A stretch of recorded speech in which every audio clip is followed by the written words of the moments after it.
Hello friends, welcome back to my channel Kitchen Queens. Today I'm going to share a new recipe which is tasty and vanilla flavor Nankhatai.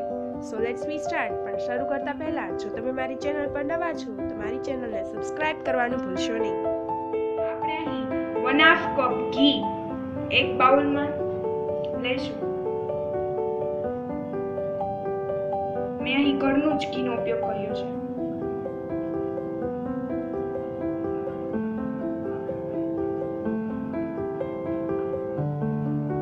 આ ઘીને ચોખ્ખા હાથે આ રીતે ફેટવું.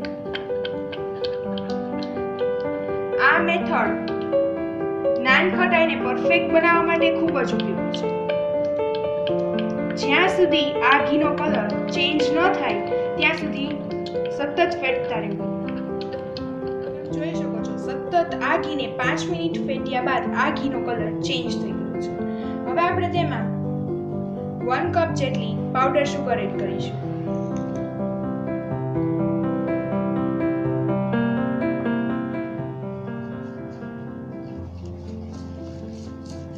હવે આ બધું વ્યવસ્થિત મિક્સ કરી લેશું. આ ઘી અને ખાંડ એકદમ ક્રીમી ન થાય ત્યાં સુધી તેને એક જ ડાયરેક્શનમાં ફેટવું.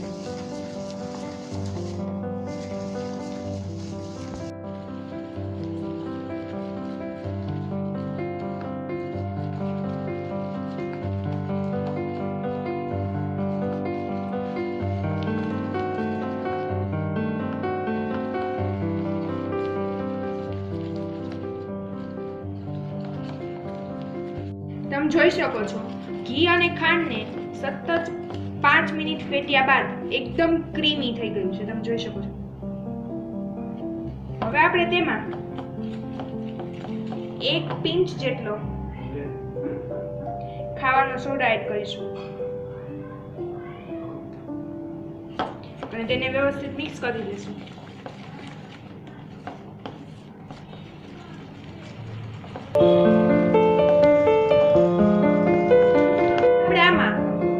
અડધો કપ ઘઉંનો લોટ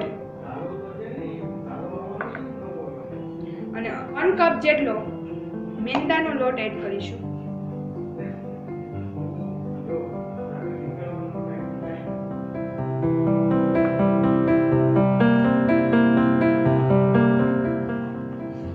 હવે આ બધું વ્યવસ્થિત મિક્સ કરી લઈશું.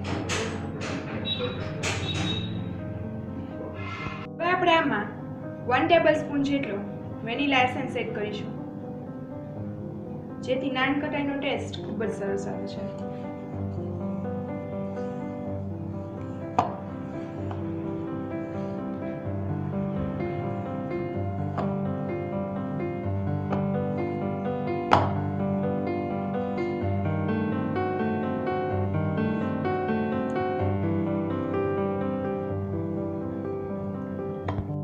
એલ્યુમિનિયમના તપેલામાં આ રીતે મીઠું સ્પ્રેડ કરી અને તેમાં આ રીતે સ્ટેન્ડ રાખી તેને 10 મિનિટ માટે પ્રીહીટ કરીશું ઢાંકીને.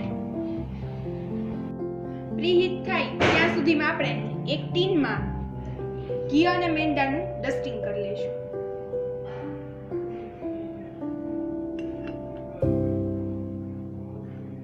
આ રીતે ઘી સ્પ્રેડ કરી વ્યવસ્થિત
નાનખટાઈ તૈયાર કરી લેવી.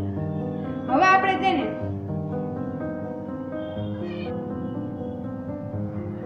પ્રીહીટ કરેલા તપેલામાં આ રીતે મૂકીશું. નાનખટાઈને 30 થી 35 મિનિટ લો ફ્લેમ ઉપર બેક થવા દેશું. તો તૈયાર છે આપણી સુપર સોફ્ટ નાનખટાઈ. તમે જોઈ શકો છો. હું તમને અહીંયા એક ક્રેક કરીને પણ બતાડું છું. કેટલી મસ્ત ક્રિસ્પી અને જારીદાર થઈ છે. નીચે બ્રાઉન લેયર પણ તમે જોઈ શકો છો. આ રેસીપી પસંદ આવી હોય તો તેને લાઈક, શેર અને મારી ચેનલને સબસ્ક્રાઇબ કરવાનું ભૂલશો નહીં. Thank you for this watching video. By friends.